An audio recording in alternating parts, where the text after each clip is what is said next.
চুপ করে গেলেন কেন বাবা? বলুন, বলুন কি বলতে গেছিলেন? গয়নার বাক্স, তাই তো? গয়নার বাক্স আর আপনি আমাকে দেবেন না, এই কথাই তো বলতে গেছিলেন।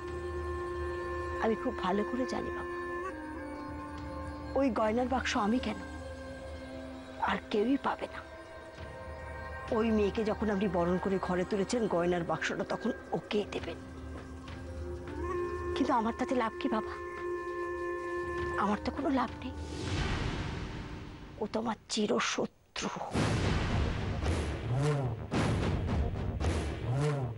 চিরশত্রু আমার। ওর জন্য অর্ক আমাকে বিয়ে নিয়ে মিথ্যে কথা বলেছে।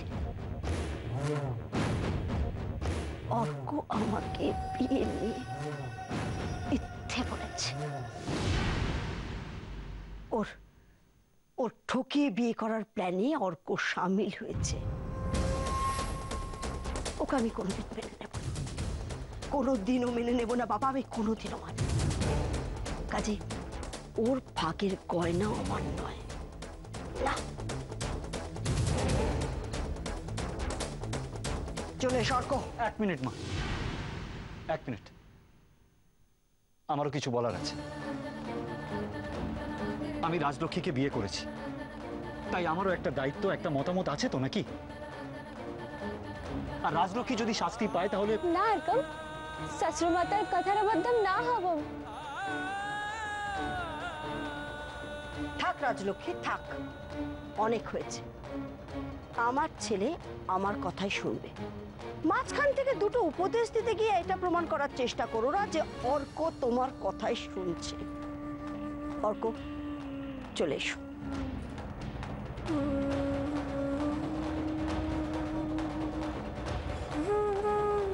অর্ক, চলে এসো।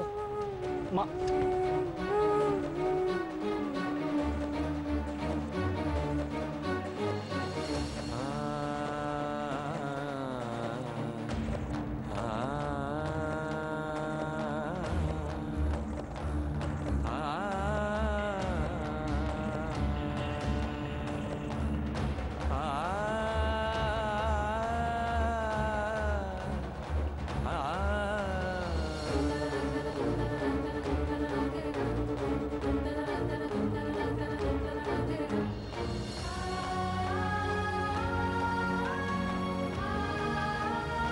যুদ্ধক্ষেত্র ছেড়ে আমি পালাবো না দাদু, এটা আমার লড়াই।